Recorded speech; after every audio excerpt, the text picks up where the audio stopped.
let's work through a little bit of a timeline here to try to explain exactly why we're experiencing this hysteria from the left wing of our country, which I still consider myself nominally a part of.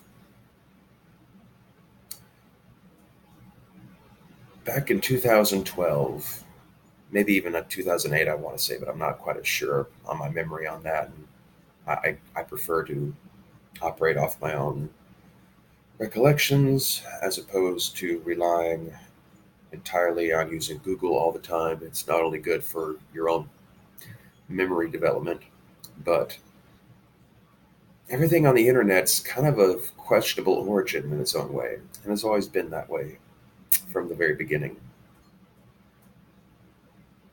But anyway, I know at least in 2012, during the primary season, Trump had hinted about like maybe I should run for president. Now I remember him being brought on Morning Joe and him having a nice conversation with a lot of laughs with Joe Scarborough and me, Nika Brzezinski, and oh ha ha ha, he doesn't run.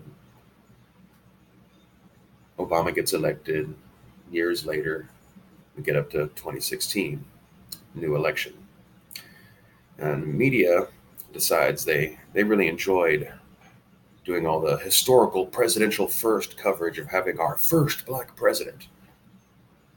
And so they want to go all in on having another historical president.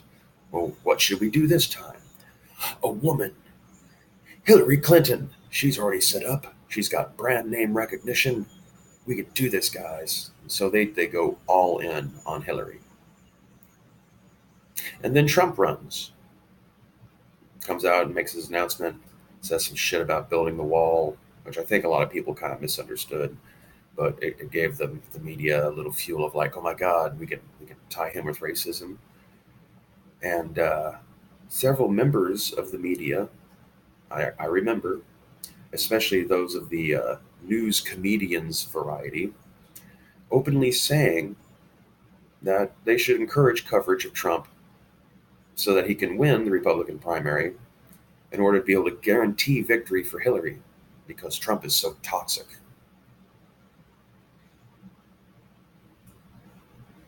And then Trump wins. Towards the very end of the campaign, they were throwing everything at him. There's all the stuff about the grabbing pussy comments and the last ditch Hail Mary to undermine him talking about being cool with Putin by like trying to create the idea that because of some debauched sexual crap going on in Russia, that the Russians have blackmail material on him, or he's a secret puppet, basically in a hope to be able to play to two things that are always commonly accepted truisms of conservative voters. Uh, they don't like sexual scandals, and because of the whole thing of Reagan and the Cold War, there's just this automatic assumption that there's going to be this knee-jerk anti-Russian reflex in the Republicans, because the Republicans are not going to remember about how their glorious Reagan presidency, quote unquote, defeated communism, and that the Russians are now our friends are. They've totally forgotten about all of that. As soon as they hear the word Russian and anything about a sex scandal, fuck that shit. Except in this one's instance, the sex scandal didn't seem to take. Could be in large part because it seems very fabricated, a story. It's not like they had interviews from the Russian hookers or anything like that. And Trump wins anyway. And so the months after that, for some reason, without really anything else to go on, the media decided they're going to double down on the Russia conspiracy theory. Maybe if they can cause enough stir, they can get a congressional panel looking at it, and they can just start digging through anything, any little thing, to find something they can get Trump impeached on, because they felt responsible for it being there, subconsciously at least. They'll never say it. Also, continuing down the Russia hysteria kind of helps distract from the fact that there's plenty of footage to be dug up out there of media pundits and news comedians talking about how Hillary is a sure bet because Trump is the Republican candidate. And also, I mean, we know that there's conversations between members of the DNC and some heads up at various like CNN and MSNBC and whatnot, to specifically to encourage giving Trump extra coverage and wanting to help him win the primary because it would guarantee Hillary's victory. Ignoring that Hillary Clinton, yeah, has brand recognition, but it's not the most pristine of brand recognition. In 2008, after Obama won, I remember saying, it's like, the Democrats ought to be able to hold the White House for at least 20 years, as long as they don't make the mistake of running Hillary Clinton next time. Hillary Clinton has too much baggage. And as a human being who has interacted with other human beings outside of the news media and the internet my entire life, I happen to know for a fact that a lot of Democrat voting women hate the shit out of Hillary Clinton this whole time. She had a shitload of baggage. If you wanted to have a first female candidate, you should have went ahead and ran with Elizabeth Warren right then and there before she started to become kind of a bit of a tarnished figure. Not that all that much has really happened to her, but I don't think she's too milk toast to go up against Trump.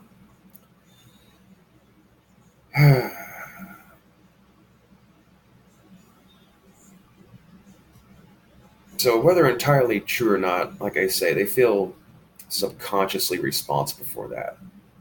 And they're basically in denial over the fact that they've been acting in bad faith, that they're the ones who've been rigging elections and engaging in conspiracies. Uh, no, like open, quite like it's not like conspiracy theory. We know these to be true. That members of the news media and the Democratic Party leadership and big tech companies have been colluding. I'm not saying they're lizard people. And a lot of it's just so that on some level they can just keep their fingers in power so they can keep milking the system for money the way they like to make money. Arguably, the news media is now in control of the left. The DNC, no one's listening to them. No one gives a shit about Chuck Schumer and Nancy Pelosi. And the news media is using all of its remaining influence, which is largely in the form of intimidation by threat of public humiliation, to sidestep our elected authorities and basically try to establish a moral dominion over the internet in order to maintain a grip on the social narrative in this country and beyond. And so then enter Alex Jones, the evil conspiracy theorist, peddling lies and diet pills, who, by a very odd coincidence, has been banned from the mainstream internet by a conspiracy between members of the press and big tech social media companies. That's fucking weird. I mean, it's not a secret. Conspiracies seldom are, actually, at least the real ones. And we know this one is real, too, because there are motherfuckers on Twitter and CNN boasting about how they're responsible for doing it. So now Alex Jones is moving to BitChute, and its numbers have gone up. And as other people get chased off, like Steven Crowder, and who knows else will get targeted in this internet purge, they'll go to alt-tech sites, and those alt-tech sites will start to do better. And that will continue to bother the people who want to keep control over the narrative and keep their power in place. Until they're going to get to the point where they're going to have to start attacking the servers themselves. Try to take servers taken down for hosting websites they don't agree with. And then what? At some point, is the government ever going to step in? Can they be starved out? What's going to happen when half the country's voting public, maybe not half the country, but half the country that actually cares enough to vote, loses their internet? Are we going to end up not only with two media spheres, but two entirely separate internets? because you're going to have Republican friendly servers owned by companies or individuals who are not going to be pushed around by social justice activism.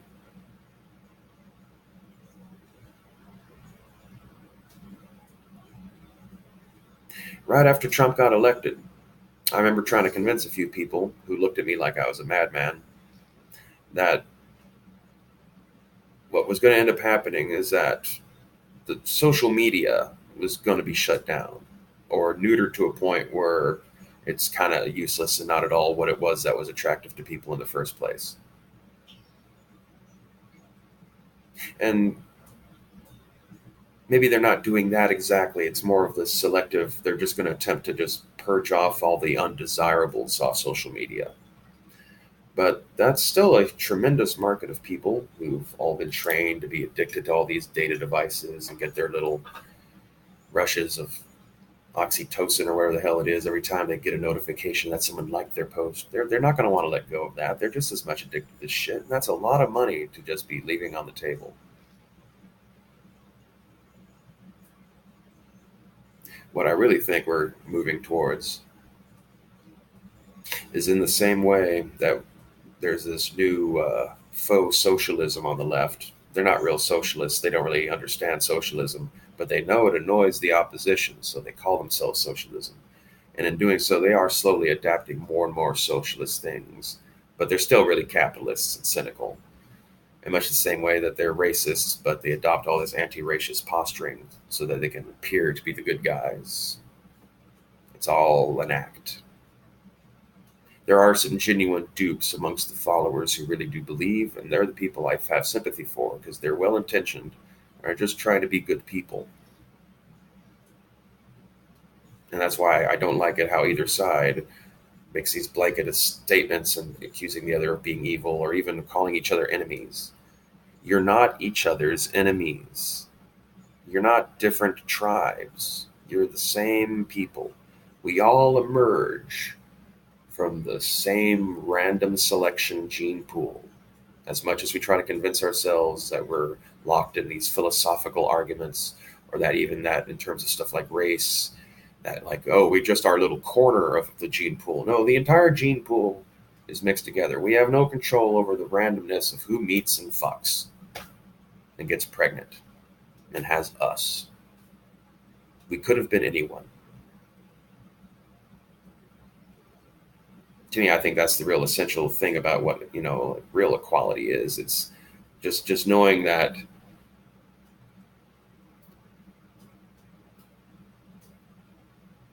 we are all part of the same genetic matrix, and that yeah, we may have been born into different positions of luck, and that like even how our genes sequence themselves out, we might be given different abilities, and some people might not have been given much of anything at all, and some people seem to have too much, but it was all random luck, happenstance. Could happen to anybody, and it could have been the other way for any of us. And so just make do with what you got as best you can. I do wonder if in 20 years, though, in the same way that you have these fake socialists, if what we're going to end up having is Ninos, Nazis in name only, inclusive Nazis who aren't really Nazis, don't really know much about Nazis, uh, but they know it annoys the hell out of the opposition, so they'll call themselves Nazis. Except they'll be really, weirdly tolerant and libertarian. So I guess another way you can call them is the inclusive Nazi Party that's going to rise up in opposition to all the reverse racism of the left. Anti-racism. They're all bad terms. It's just racism. If you're an anti-racist and you get rid of all the racists, then you're just a racist because you no longer have anything to be anti of, and all you're left is the racist label. So really, the best way to stop the racism is to just not be racist. Maybe stop thinking of us as races. Very literally, there hasn't been another race of human beings since the Neanderthals died. We're all kissing cousins, people.